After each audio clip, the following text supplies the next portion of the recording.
السلام علیکم ورحمۃ اللہ وبرکاتہ نحمدہ ونصلی علی رسولہ الکریم اما بعد آج کی اس مختصر سی تقریر میں جس خوبصورت موضوع سے متعلق گفتگو کرنے جا رہی ہوں وہ موضوع ہے 7 آدمی.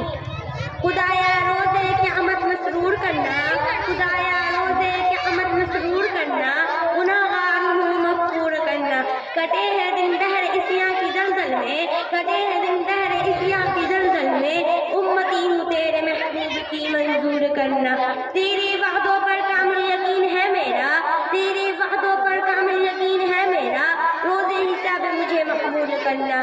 دینی بہنوں، آج کے اس نامی مقابلے میں کسی لمبی تمہید کے بغیر آپ کے سامنے بتانے جا رہی ہوں کہ خدا کے وہ کون سے قابل فخر بندے ہیں جو روز محشر عرش الہی کے سائے میں ہوں گے، جس دن کوئی کسی کے ساتھ نہ دے گا، جس دن کوئی کسی کے ساتھ نہ دے گا، جس دن کوئی کسی کے کام نہ آئے گا، جس دن سب پریشان حال ہوں گے. باپ بیٹا سے بھاگ رہا ہوگا، بیٹا باپ سے بھاگ رہا ہوگا، ماں بیٹی سے بھاگ رہی ہوگی، بیٹی ماں سے بھاگ رہی ہوگی، دوست دوست سے بھاگ رہا ہوگا.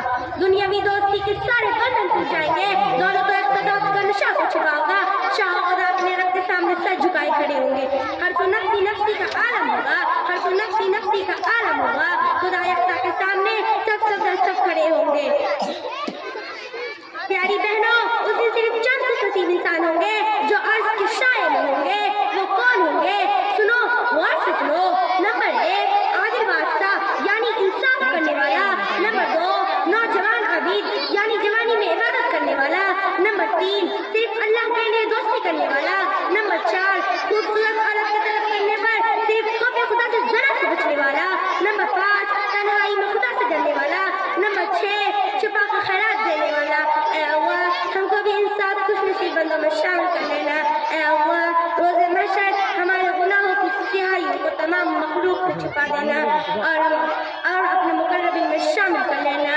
اے اللہ، قیامت کے دن بغیر حساب و کتاب کے فیصلے فرما دینا، ہمارے مغفرت کے اور ہمارے اوپر رحمت کے. آمین ثم آمین. اب میں رخصت ہوتی ہوں، اجازت دے، انشاءاللہ پھر ملاقات ہوگی. والسلام